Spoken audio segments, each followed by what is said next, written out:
Technician नहीं है, कोई ऐसी टेक्नोलॉजी नहीं है कि हमें आधा घंटा हो गया।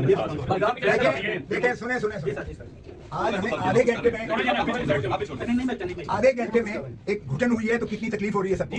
और इस मुल्क में 16 महीने से जो घुटन हो रही है उसी का अंदाजा करें कि 25 करोड़ आवाम पर क्या गुजर रही है। लिफ्ट में फंसा यार, हेलो मुल्क में फंसे हुए। लेकिन ये लिफ्ट जो है हादसाती तौर पर बंद हो चुकी है और अब यहाँ पर इसके रेस्क्यू के लिए कोई मैकेनिज्म नजर नहीं आ रहा और जो हमारी हाई कोर्ट की मैनेजमेंट है अभी तक नाकाम नजर आ रही है। कोई कम्युनिकेशन जो है वही बुनियादी गैप नजर आ रहा है। सरदार लतीफ खोसा साहब क्या कहेंगे? आप कुछ कहेंगे?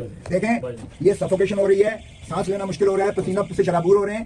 ये नई बिल्डिंग बनी है और यहाँ लिफ्ट का बंद होना ये अल्लाह जानता है हादसाती है या साजिश है। बाहर अगर आधे घंटे तक ना हुआ सब मर जाएंगे यहाँ। जी ये एक बड़ी अलार्मिंग सी चीज है क्योंकि यहाँ पे ऑक्सीजन की सैचुरेशन जो है जैसे जैसे वक्त गुजरता जाएगा तो ये एक क्वेश्चन मार्क है।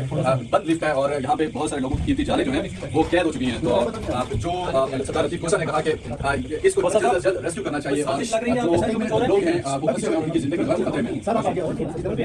अभी तक तो जो इस मुल्क में हो रहा है ये कोई इंटरनेट के सिग्नल है किसी के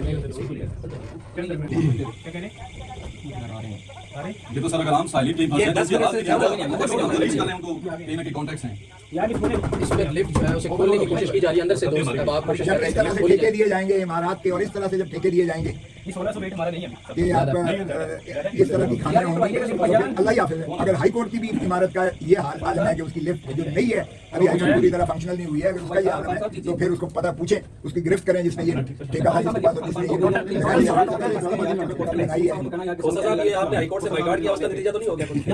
मैंने किसी चीज से बाइकआउट कभी नहीं किया मैं एहतजाज जरूर किया लेकिन मैं इसलिए कह रहा हूँ नो कमेंट। मुझे ये